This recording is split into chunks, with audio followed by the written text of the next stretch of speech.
Hey, it's time for Bring It In. Monday morning. We're excited today. There's David Thorpe, as always, and Marcus Elliott of P3. How are you, sir? Hey, I'm good, man. I'm good. As good as you can be in these times, huh?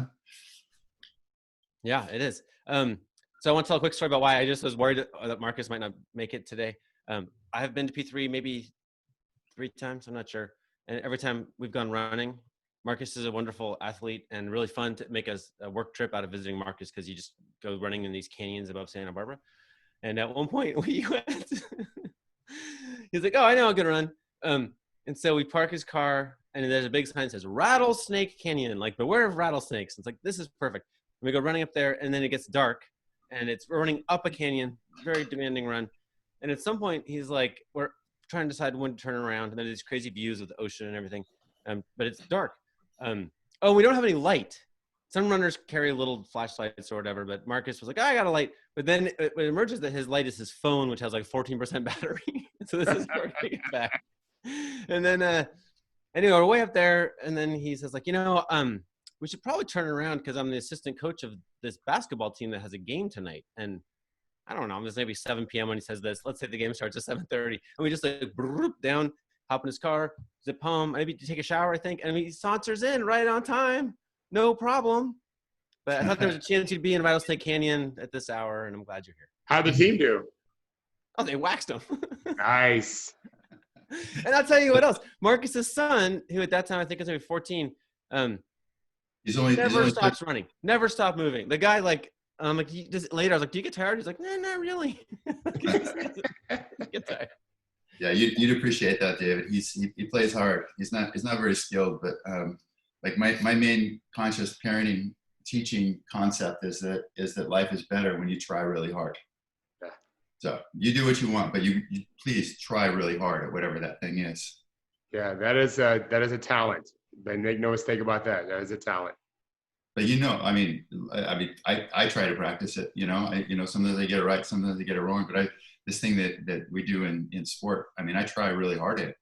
It's not like it just rolled out in front of me and it was just obvious to walk down there and it's a nice, easy road. It's like, we try hard, like every day we try hard at it. And when it works out well, it feels amazing. And when it doesn't work out, it hurts that much more, because you're trying so hard. So right.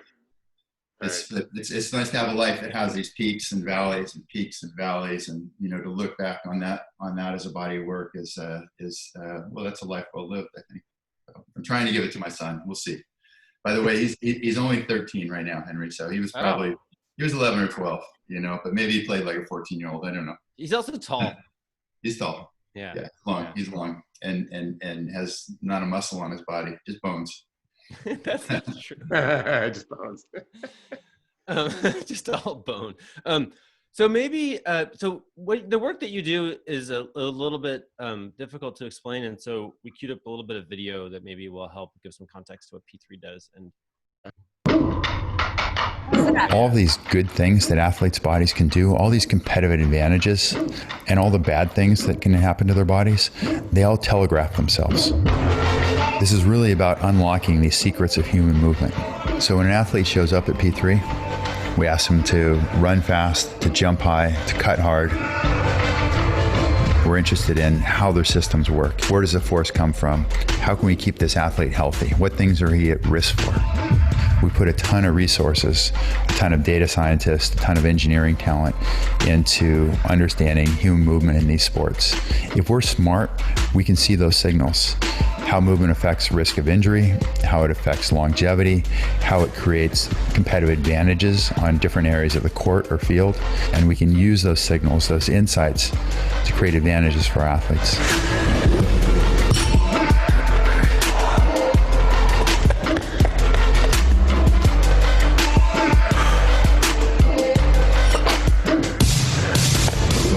We're absolutely committed to building better athletes. We got a bunch of smart people working really hard to do one thing, and that's create advantages for our athletes. We're going to make that athlete's life better.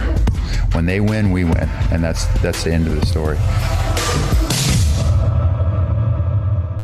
Bam. Good stuff. So how do you feel? So athletes are going into the bubble now in the NBA, and I know that a lot of people are worried about hamstrings and glutes and ankles and Rajon Rondo's wrist. How do you feel, Marcus? How do you feel about this moment vis-a-vis injury risk? Oh, he's muted too. Now, Marcus, you're muted. Here we go. He's back. I'm adding to the amateurness of this show. I'm sorry. Yeah. Yeah. You don't need any help. I'm sorry. Love you, Henry. So I mean, it's a super interesting moment in my space. You know, you have these guys that are so used to this curated yearly experience. You know, they've been on some version of that for a long time. Where they, you know, in training camp, you show up with a certain amount of fitness and a certain amount of game readiness and a certain feel. And my experience is most of these guys are in a pretty narrow range of how they show up each year, you know, and there's some variation, but most of the guys know where they want to be and they find a way to get there, or they always want to show up a little bit better and they don't ever quite get to where they're better, you know.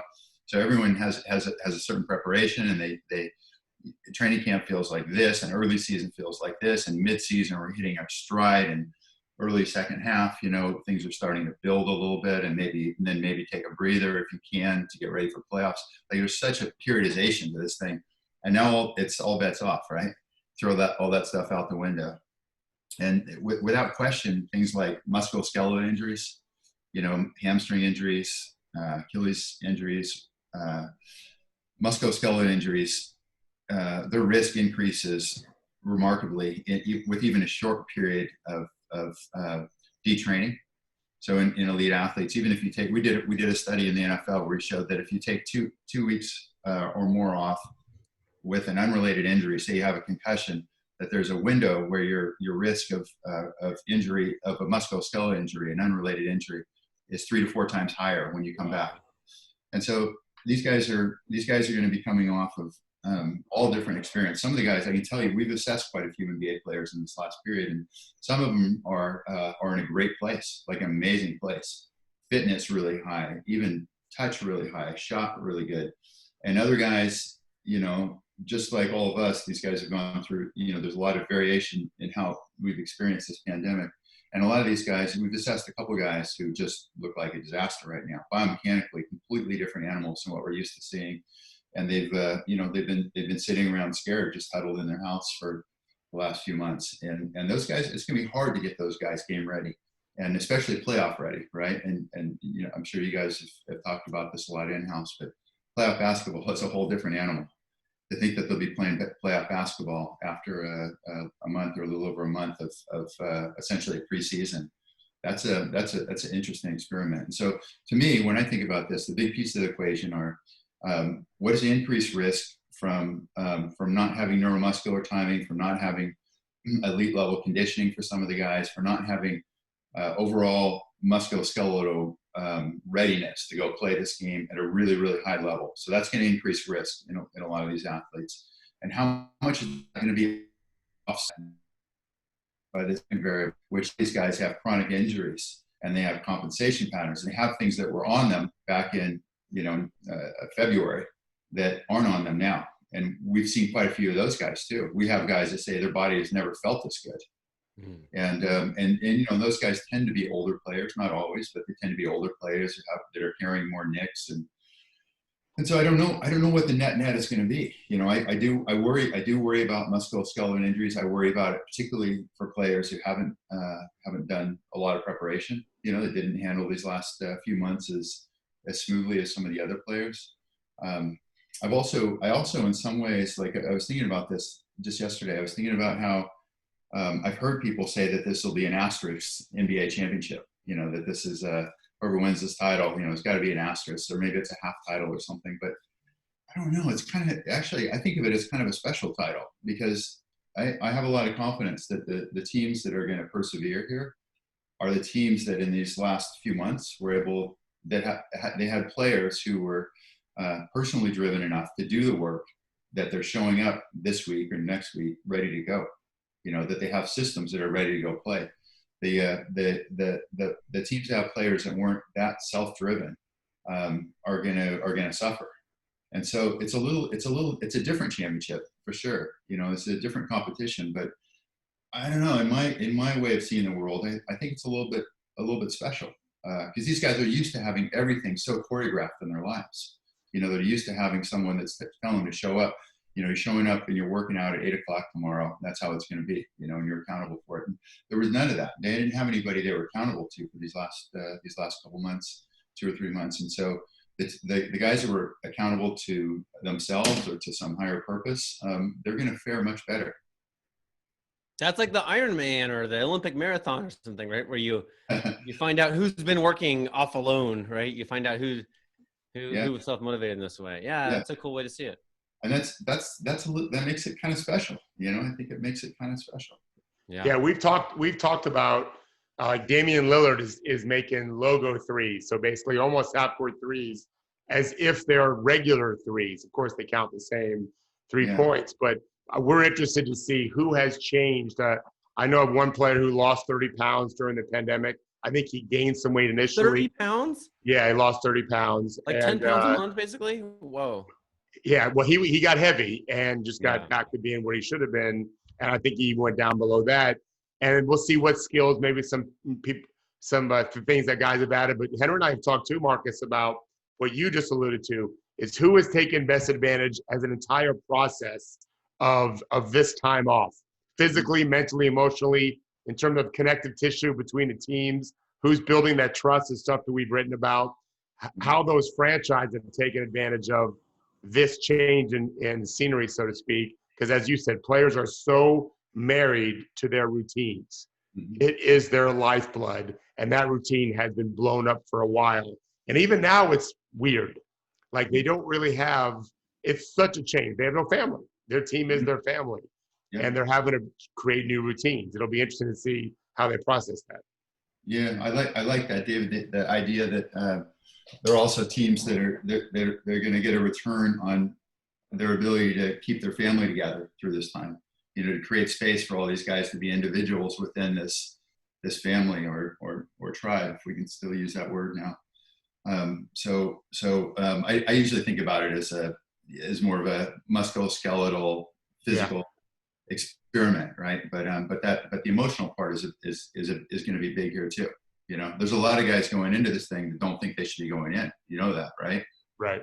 Like, I mean, I fielded a lot of questions. I was on a call with a bunch of pro athletes like a week and a half ago, and there were guys saying, you know, is this safe? Do you think this is safe? Are they risking our lives by sending us back to play basketball right now? And you know, my answer is well, it's a two-part answer. One, I think that's a very reasonable chance that some of these teams have significant outbreaks. Like, I wouldn't be surprised at all, even with as rigorous a testing as they have. I wouldn't be surprised at all to see a team show up with 5 athletes testing positive. And maybe the team they played before having 3 athletes that are positive, something like that. And, you know, and those will be ridiculously big headlines. But the reality is, in these 25-year-olds who get, but the risk being any significant, it's not zero, but it's very close to zero. So I don't worry about any of these guys dying from this experiment. Do I worry about coaches catching it? And I know you might have a different opinion, Henry, but do I worry about coaches catching it, or some of the people that are sort of in a supportive environment around the players? Yeah, that's more of a risk. But I don't worry about it that much. I got to be honest. I don't worry about it that much. And you know, part of it comes from, and I've tried to study the biology of this virus as much as I can, because we have to figure out our shit too, because we've got all these athletes that want to be in training, that want to be working with us. We have tons of guys showing up, wanting to get assessed. And we're trying to figure out, like, can we assess these guys? Can we ensure that no one's going to get infected when they show up at our place? Should we be testing all of our guys? You know, so I've as much as I'd like to not pay attention to the news on a daily basis, I have around the biology of this disease. And you know, I think I have like a decent handle on what it is now. So I don't worry about these players risking their lives in this environment. But let's say it's not a 0% probability that there are infections, and there's not a 0% probability that somebody gets infected and does get sick, but it's probably not going to be one of the players if that happens. You guys were a little bit involved. I just noticed that the night the NBA shut down, whoever runs the P3 Twitter handle tweeted that Rudy Gobert is like one of the fittest, healthiest dudes you've ever encountered. I guess that is a signal that you've been, there we go. You felt close to this from the beginning, I guess, huh? Oh yeah. Oh yeah. I mean, I honestly, I feel really, really bad for Rudy. Rudy is he's a great guy. He is a serious competitor. That guy wants to win as bad as anybody you're going to find in the NBA. It's not about getting a paycheck for that guy, and it's not that he's alone in that, but I think he's at least a little bit unique. So I'm a fan. Rudy's not a dumb guy either. He's a smart guy, and he obviously got caught in a position that he wished he could hit the rewind button, and it's probably gonna stay with him the rest of his career in one shape or form. So I just felt for him some. And I don't have anything to do with any of our social media. So I didn't even know we tweeted that. Thank you. Oh, there you go.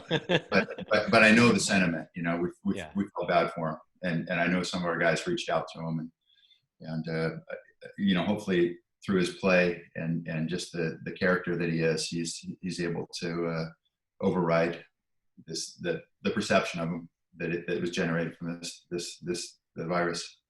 You're a little bit excited about this experiment. Tell me why.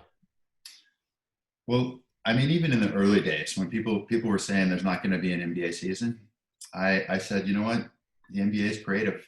They're going to do something creative. Like I have high expectations for them. We work in all these leagues. You know this, Henry. Like I was in the sports science space. I worked in the NFL and I worked in Major League Baseball, and now we do a lot of work in the NBA. And the NBA is the smartest league. I'm just going to tell you, they're the smartest league. They make the most good decisions. They're the most player-centric league. They're the most socially progressive. The least self-serving, which isn't to say that they're not self-serving. They are, but they do a lot of smart things. So I was assuming they'd do something here to salvage this. There'd be something creative that came out of this. And I think it has. So I'm excited to see how this plays out. Like I said, my bias is that the players are going to have the players that have taken the best care of themselves, that were the most self-directed. And you have to know that most of these guys have had somebody holding their hand since they were 12 years old. Doesn't mean there's not a lot of work going on in the shadows, but somebody was telling them, you're showing up for that practice, you're showing up for that practice, now you're playing for that team. They've had a really bespoke existence as athletes, and that was curated by people around them. And this last few months, they've had to create their experience. They've had to think about how committed they are, how important their fitness is, what they want to be better at, as we spoke to. So that's really exciting to see that play out. I'm really excited to see how that plays out. I want to see what these teams look like. I want to see how this works. I'd actually made a case. Through these assessments, we get these amazing granular looks at how these systems are put together,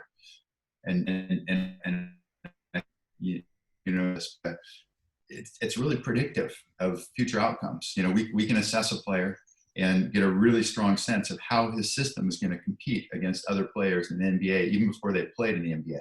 And I'm thinking about this because we're getting all these pre-draft players in right now, and so when we assess a player, or say for predicting injury, we're doing these big machine learning analytical models right now where we have all this data. In the NBA, we've assessed almost 60% of the current players. So almost 60% of the players have been through one of our facilities, been assessed. We have this granular data on how they move, how symmetric they are, what kind of rotation they have across joints. Really amazingly granular detail on how these athletes move. And then we make predictions on what's going to happen. Who's going to get hurt, where they're going to get hurt, why it's going to be their left knee and not their right knee. And we have it's basically this big academic research lab that is embedded inside pro sports. So we have, which is really like it's such an exciting place to live. Like I pinch myself oftentimes because it's really, we just have an amazing world right now. So for a group that's involved in predicting outcomes, that's trying to stratify risk of injury for athletes, that's making these really detailed predictions about the future, this is a real interesting, small scale, short timeline research study. You get most of the teams, you throw them in different levels of preparation, you throw them into this fishbowl, you have them jump into playoff basketball relatively quick, and then you see what happens, you know. And because we will have almost 60% of these players that we're making these predictions about, when players have less preparation time, biomechanical issues, asymmetries, these things tend to be accentuated. And you know, not to be, you know, we never have glee over injuries ever here. We suffer when athletes we know get hurt in a very real way. But this is an environment where there probably will be quite a few injuries. And so it's an interesting study environment for us. And so we're making all these predictions about athletes we've assessed, athletes we have data on, how they're going to do with higher density play schedules, you know, less fitness, you know, what type of injuries will be accentuated, what type of biomechanics will be more vulnerable, these type of things. What are some of those answers right now, Marcus? You mentioned Achilles and hamstring earlier today. What other areas are concerning to you? And can they, I know you guys do this heavy evaluation in person with all your technology, but can you just watch the games? Or maybe can their trainers, in some cases, see something that none of us would see except for maybe you, and recognize there's a scary issue there? Like, what are some things you're predicting might happen injury-wise? So musculoskeletal injuries for sure will be at increased risk. Okay, so hamstring injuries, which aren't a giant injury in the NBA, quad injuries, calf Achilles injuries, all those things should be at a higher risk. But even things like ankle sprains, you know, there's mechanics that predispose athletes to ankle sprains. And it's weird, like this, I mean, that starts to get at the heart of our entire world, is that, you know, the way we dealt with musculoskeletal injuries was in the past. And you know, I train in medicine. A lot of my friends are in orthopedics, and, you know, I spend a lot of time in that space. But the way we generally deal with musculoskeletal injuries is we let you do what you like to do until something breaks. And then, David, you come see an orthopedist and he tells you that, you know, I could operate on the knee, you know, it may clean up your cartilage a little bit, and I think you'll get back to the court earlier, right? And that's mostly the same way that we've dealt with these athletes that we're paying $20 million a year to. And that didn't make any sense to me. And so our space is in looking for these signals before they happen, and then trying to correct them. And that's the future of the space. I mean, that probably makes sense. Eventually it's a future for us too, you know, for the three of us on this call, not just for these genetic lottery winners. Because these things, the stuff we study, it looks complicated. And I think, you know, I mean, maybe that video you showed looked really smart or complex, but it's basically high school physics over and over and over. You know, it's F equals ma. It's too much force with big friction components over too small surface area, and that's not going to work. So we just basically do high school physics over and over. It's just that we have data that nobody's ever had to do that high school physics. And so it's not as complex as so many other things we do in medicine. And honestly, it's kind of, humans haven't spent more effort. We haven't done more of this studying human movement in the past. For me, that's kind of startling, and it's not easy. You know, it takes technology, it takes lots of data processing, lots of skilled labor, basically. But it kind of sits there for you to study it. These biomechanical issues. You know, it just sits there like this. Every time this athlete lands, he's got 30% more force going through his left side, and he's got this big rotation across his knee. And if we showed you this stuff in slow motion and we gave you numbers, either one of you guys would say, that's not going to be good, is it? And we would probably say, no, that's not going to be good. And so that's the type of currency we work in. With respect to this specific little project, you know, of the bubble, almost all the things that athletes are at risk for are accentuated when fatigue is involved, when fitness is down. And I think about fitness not just as endurance, you know, ability to run the floor and recover, but also biomechanical fitness, you know, like joints are stable, movements are reproducible, these type of things. And as I said, some of these athletes, they're coming in up here, but there's some athletes that are down here. And that worries me. The discrepancy, right? Because Me now too. those guys have to run as fast as these guys, right? Yes, Right. yes, exactly. And so there's going to be a subset of this group. And if you were with a team, you're going to know who that subset is when they show up. You know, the coaches are going to know. You don't need technology to show you who hasn't done their work. Right. The performance coaches are going to know. The sports scientists are going to know. So there's going to be a subset that I think is at really high risk. And then there's going to be another group that's at decreased risk because all these nagging things they have recovered. And then there's going to be some group that's more neutral. And so I don't know what the offset is going to be between the recovery versus the increased risk from less preparation. But there's never been oh, go ahead, Henry. I can follow up later. Go ahead. Well, I just want to basically follow up your question, which is, do you have a way to assess people when they're on the bubble? No, but I don't like playing defense, like a lot of people with this virus, we just been playing defense for 3 months, on a personal level, we kept all of our guys, we kept 23 guys on full-time salary, even though we were completely shut for a while. And I'm like, we got to keep our team together. Let's get them working on tomorrow's problems today. And so I think overall we managed this thing pretty well, but we've been trying to line up offense because it's way more fun to play offense, and one of the offensive moves I wanted to make was I want to set up a lab inside the bubble, making the case that the risk of these players to musculoskeletal injuries was going to be at least as high as the risk of COVID infection. And if we could assess these guys early in the bubble, then we could really specifically target their needs.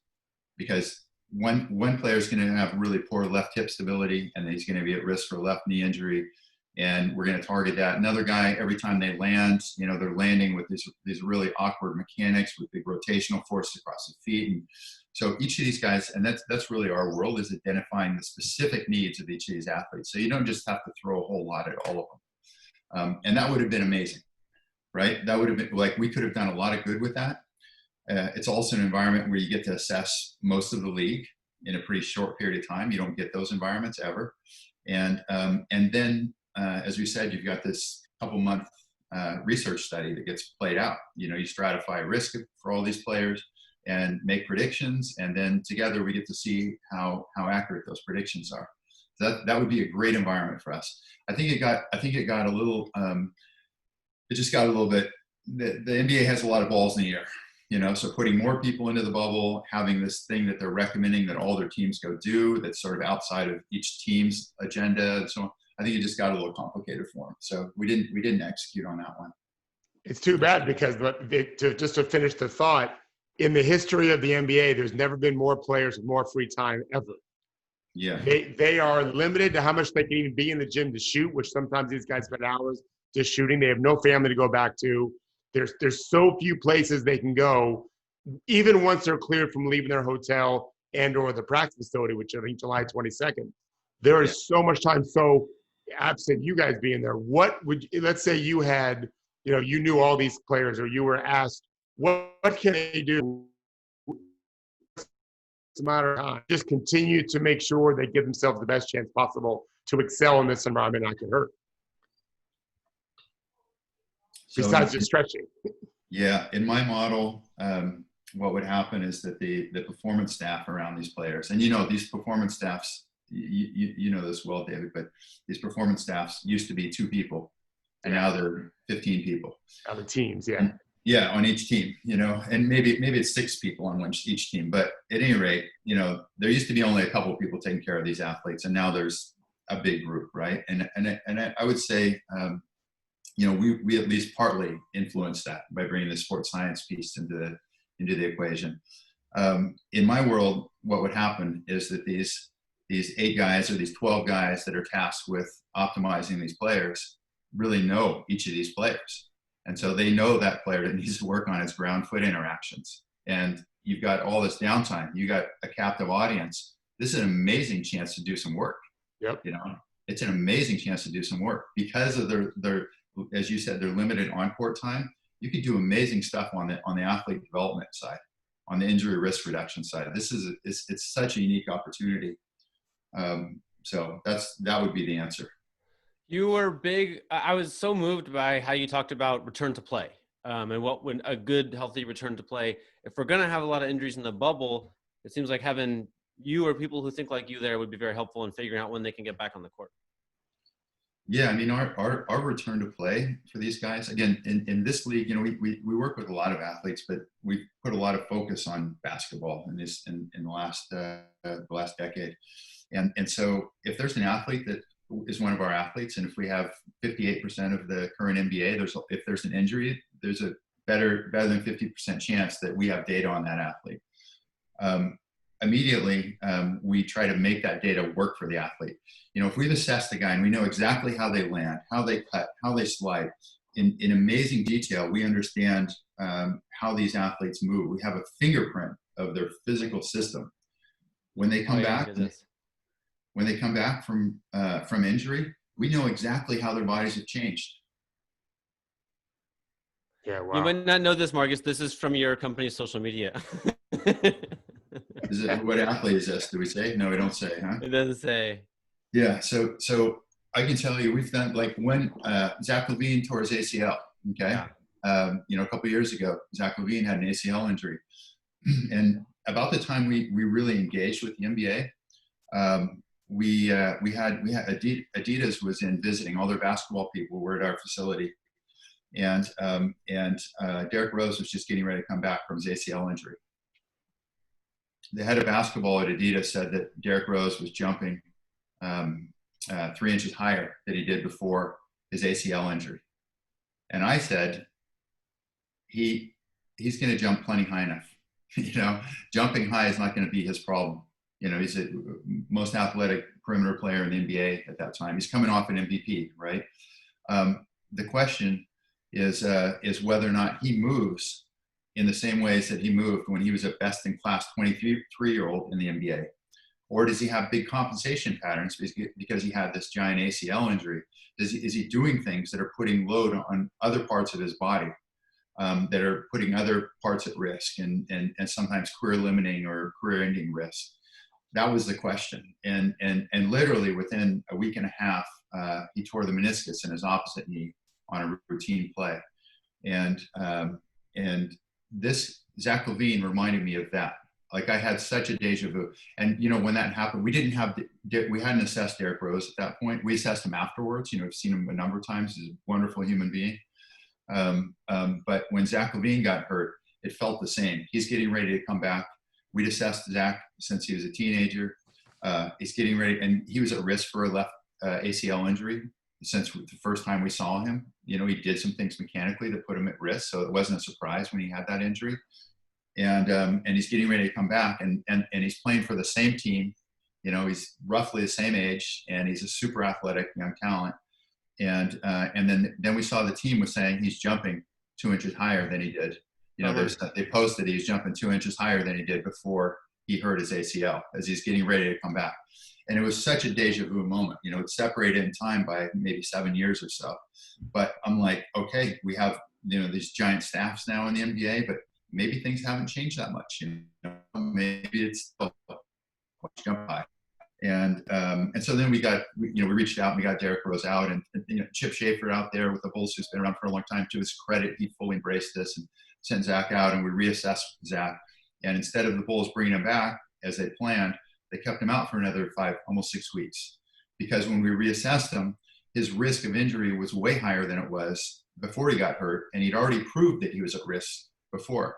Right. So now he's got equally as big or bigger risk on his left knee, but now he has all these risks on his right side. And this is not, again, it's not rocket scientists' work, but it's just such a better environment. Like, normally you're in the dark on these things, and we can show mechanically how much his movements have changed. You know, we can compare apples to apples, exactly Zach LaVine pre-injury to Zach LaVine post-injury. And you put that information on the table and you make decisions. And like I said, the Bulls, to their credit, they said, okay, we agree. That looks really bad. To the naked eye, it didn't look bad. You know, you'd asked about that earlier, Henry. To the naked eye, you just said, the other thing was he was jumping higher. Okay. And Zach LaVine is an amazing jumper, especially single leg jumper. And so, you know, if he's touching 12-7, it just takes your breath away. You know, you see somebody that high and you say, okay, that really works well. That's, but then you look at the data and you say, oh my God, he's at super high risk.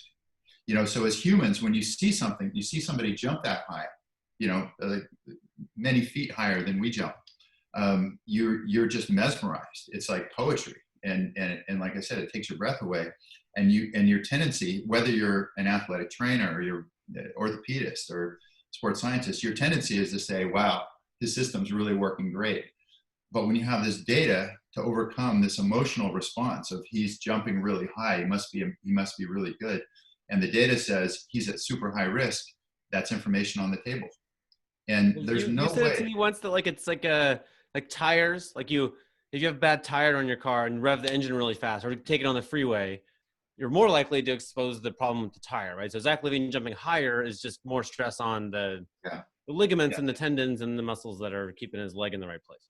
Yes, if you're a Zach LaVine or a Derrick Rose or a Zion Williamson, and you've got some asymmetries, you've got some mechanical issues, you're much more dangerous than a real pedestrian performer in the NBA who has some mechanical issues. There's no doubt about that. And you know, the data backs that up too.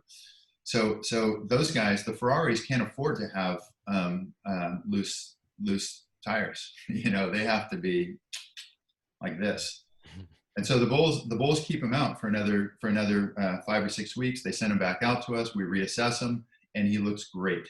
He looks way better than he did before his injury. All the things he did right are all in place.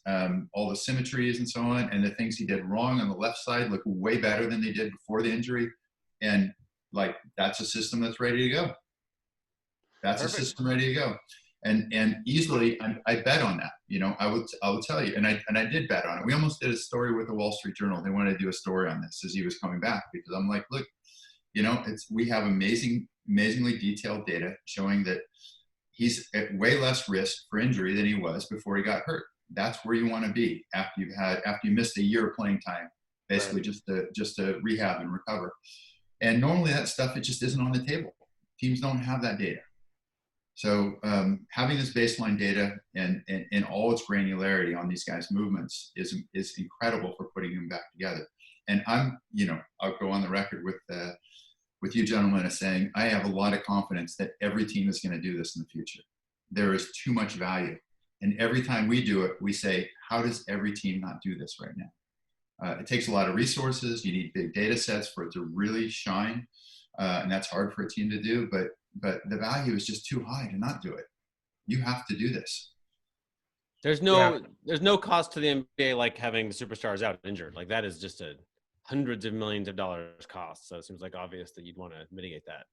To the Zion doesn't start a season, right? What is that? You know, if Zion can't play, to Zion himself, to his agent, to his team, to the league as a whole, and even to us as fans, you know, that's a cultural steal, you know, for us not to have a chance to go watch these amazing athletes go do their thing. That's how it's when Kevin Durant, at the peak of his superpowers, goes down with an injury that's you know, a return to play type question.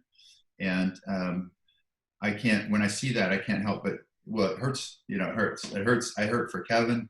I hurt for the team, but I also know that in the future, in the very near future, the teams are going to have this data on the table when they make these decisions. You know, not just teams that are engaged with us, but also on their own. I don't think there's any question of that, Marcus. Going back even 20 years when I first kind of created the player development business, it used to be you just developed your own players. And then I started developing other people's players and didn't even have my own team in the early 90s. And then no one had a so-called like real shooting coach.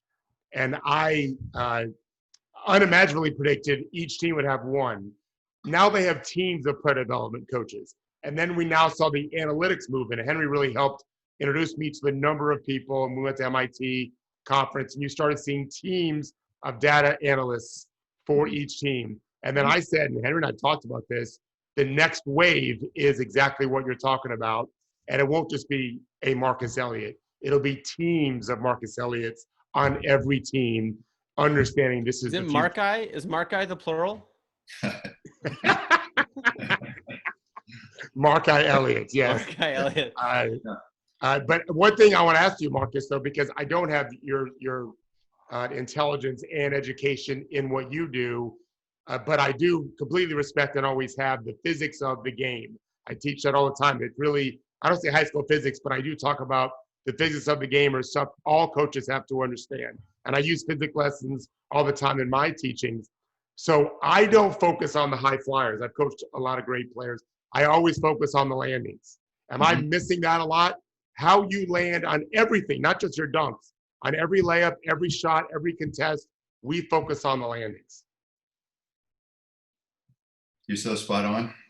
Okay. We've never had this conversation, but I can tell you, like we do, of all the things we do when we assess an athlete, the thing that's least interesting is their vertical jump. Okay. The thing that's least interesting is this thing that everyone assesses when they assess a basketball player. How high do you jump? It's the least revealing. And there've been great analytics projects looking at vertical jump and success in the NBA, drawing from NBA Combine and so on. There's no correlation between how you jump in these talented athletes and or how high you jump and whether or not you have a career. Right. So not that interesting. If we have one assessment that's most interesting, it's I would say it would be, and there's a lot. I don't want to oversimplify it, but it's going to be one of our assessments looking at landings. Like a drop vertical, where athletes are dropping off an 18-inch box and then jumping as high as they can. When you see not just the mechanics of landing, but the athlete's ability to handle these big preloads, you know so much about the athlete. You know so much about them, and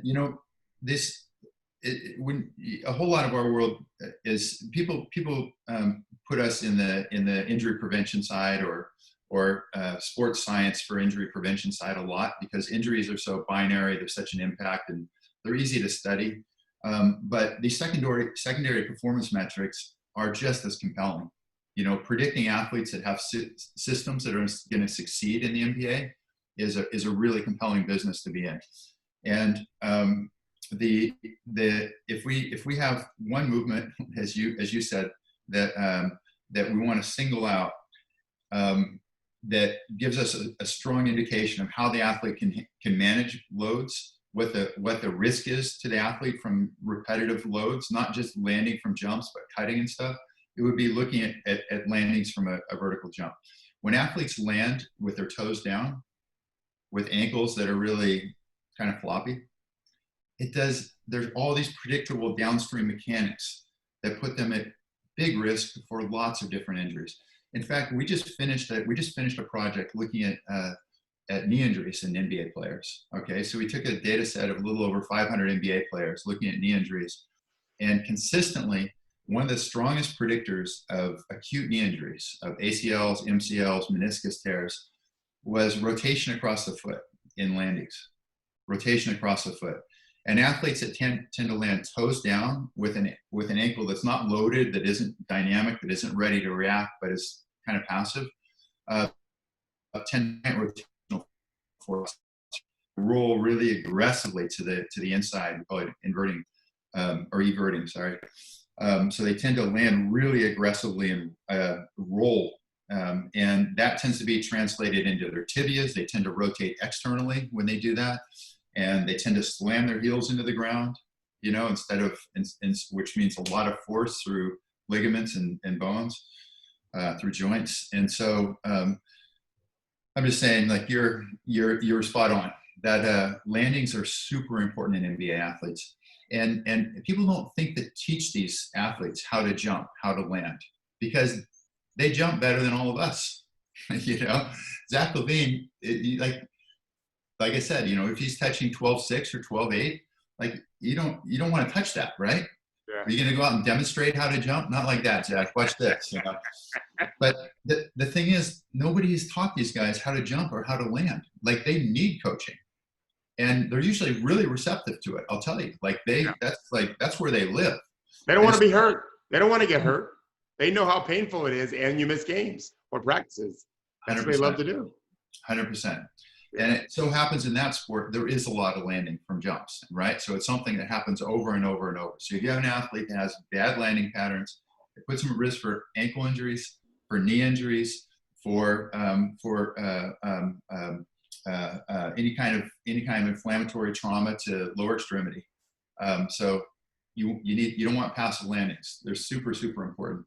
By the way, this brings me into a topic I'll just throw out at you.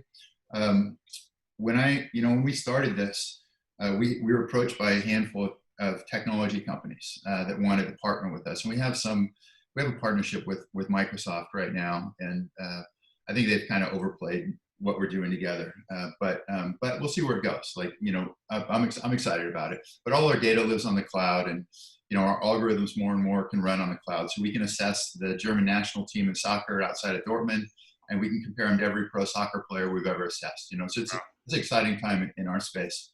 But I always said that machine learning and AI, because a lot of these technology companies wanted to use their AI with our data sets, and I didn't think it was going to be that compelling. I thought most of our discovery was going to come through these traditional medical models. I have an idea, or you have an idea, David, Henry, and now we collect data and we ask questions about that thing. Is there a correlation between how plantar flex you land and risk of knee injury, for instance, right? And so we look at the people who land with toes pointed and people who land with their toes up, and we look to see who has a higher proportion of knee injuries, right? Traditional medical models. I was super, super wrong. I was super wrong in this space. Machine learning and AI is amazing in our world. And it's the most compelling thing, the most compelling new thing that I've seen in a decade in my space.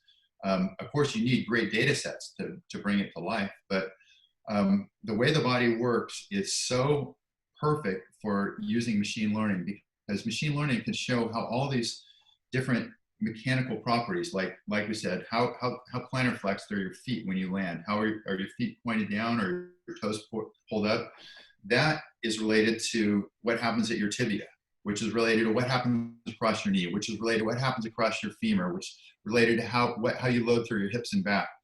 And machine learning can show us how those relationships exist. It can replicate biology in ways that our feeble little can too.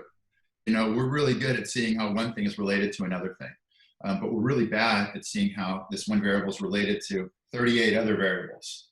And that's what machine learning can do for us. It can recreate the relationship of all the variables that we collect, all these biomechanical variables or force time variables. It can show the relationship of all of them to each other. And it's amazing in our space right now. It's really it's been kind of mind-boggling for me. Can you tell us a sample of a surprising finding? So it's a current one, I guess, is Zion Williamson. Okay, we mentioned him earlier. Zion Williamson is the most unusual physical system that we've probably ever assessed in a basketball player. He creates more force. He pushes harder against the earth than any athlete we've ever assessed. His raw force, not force per kilogram, but just how much raw force he puts in the ground when he jumps is bigger than any athlete we've ever assessed, including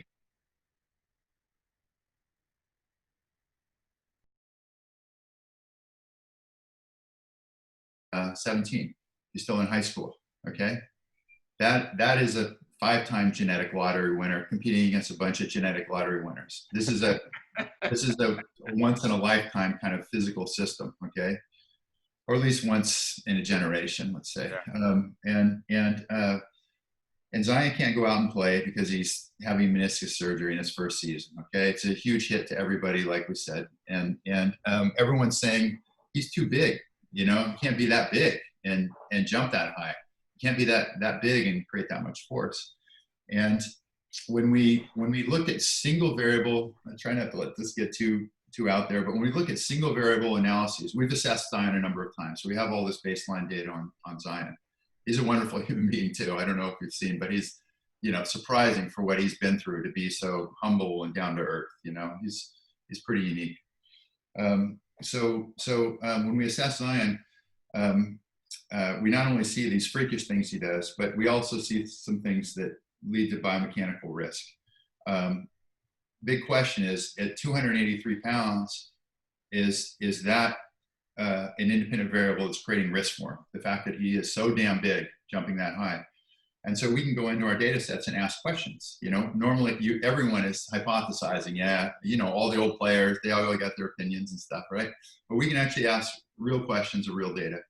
And when we do a traditional single variable analysis, what you find is that weight isn't an independent risk factor for acute knee injuries, okay? If you're 320 pounds or 283 pounds, you're not at greater risk than a wispy guard, you know, that's playing at 185. So that's a single variable analysis. But when we use a machine learning model, what we find is that weight, mass, ends up being a significant risk factor for knee injury. And why is that? It's because if you have some biomechanical risk of knee injury, you know, every time you land, your femur rotates internally, your tibia rotates externally, or your knees go in, which is the thing most people know, valgus, right? You land and your knees go in. You know, you can see that with your eye. That, by the way, isn't one of the biggest risk factors for knee injury, even though people think it is, at least in this NBA population. So if you do one of those things that put you at risk for a knee injury, and you're 283 pounds, your risk goes way up. If you have good movement properties, if you don't have biomechanical risk and you're heavy, no increased risk of knee injury. And so in the single variable analysis, the fact that good mechanics and heavy doesn't increase risk neutralizes the fact that bad mechanics and heavy really increases risk. So machine learning models let us see how your mass affects all these other variables that we collect that do put you at risk for injury. And it turns out that weight is a significant risk factor, maybe as high as third or fourth risk factor for acute knee injury in NBA players using these machine learning models. So for me, you know, hopefully that was coherent, but for me, that's like you have good tires. You can put a lot of weight in the truck. Yeah. In our car analogy. Yes. Yeah. I was telling Henry when his team Portland drafted Greg Oden that was one of my biggest concerns is just getting too big. If you have bad mechanics and you're big, you don't have a chance. Right. Let's say that you don't have a chance. If you're big and you've got good mechanics, you're fine. You got a big body. That's great. Right. You know, go use that thing. But it's not that different than what we're talking about in these Ferraris and the Greg Rose. I'm sorry, the Derek Rose or Zach Levine type models. You know, if you have a Ferrari you're driving, you need everything tight. So Marcus, we're almost out of time, but we have a one ironclad tradition on the show, which is Gerard Hector, who has joined us after a stint as a voiceover actor over the weekend. Thank you for doing that. Is here to ask a question. Our closing act. Marcus, this has been really good, and so thank you for joining us. And the conversation around sports science is something I've been interested in for a very long time. I guess my question is two-part. What sort of is the ceiling on this, and like where we can go with the information you can find and provide to teams? And then secondarily, more of a narrow question, what concerns / fears, if any, do you have about where this is going, right? The idea of Frankenstein's monster. Like I think about analytics and how that's and how everybody with the computer thinks they're a GM in their basement, right? But like that noise dictates what a lot of people end up doing. So, you know, and we have concerns because there's HIPAA stuff here, right? Like, should you be able to say all this information about these people out in public forums? Yeah. All right.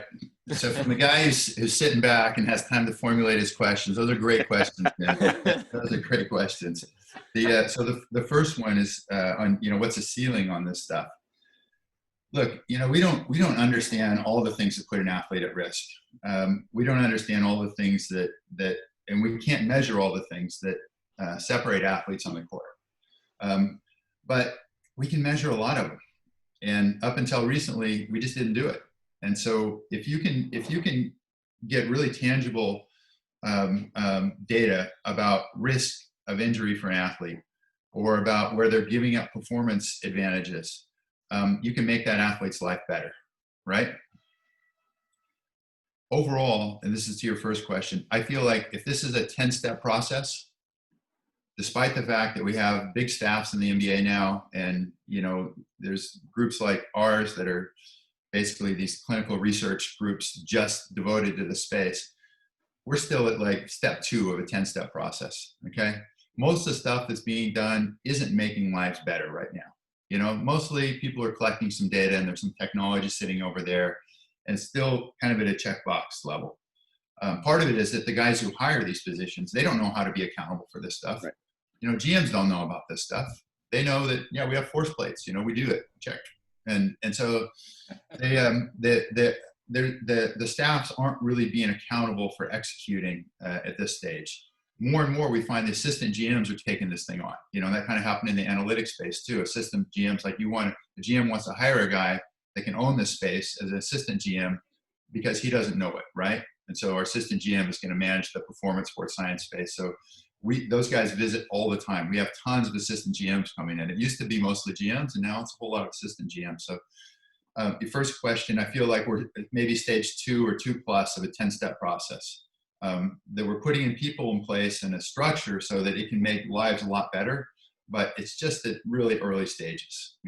It's really at the early stages, if we're honest about it, about how good it can be. So it's going to be a much, much better world.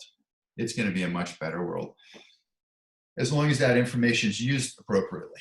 Okay, because it could be a lot worse world for a lot of athletes too.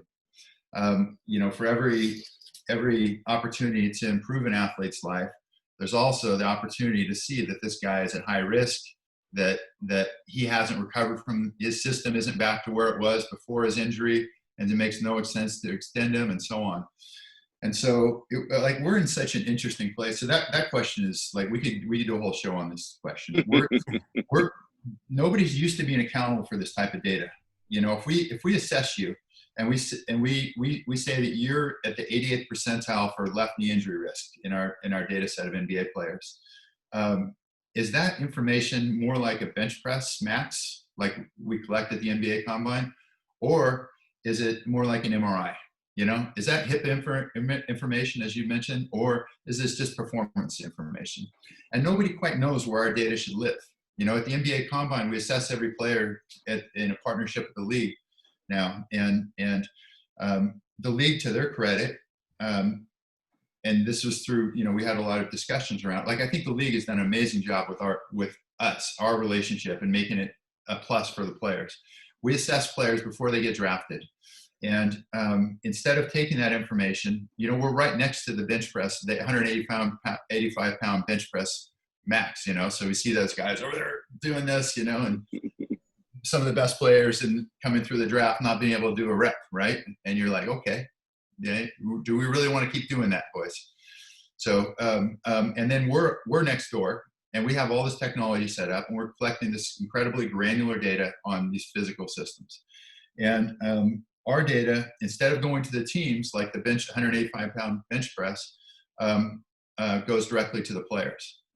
So we assess you at the NBA Combine. Instead of this information going to a team, and the team that has you as a late lottery pick is now red flagging you because you're at highest risk for an acute knee injury.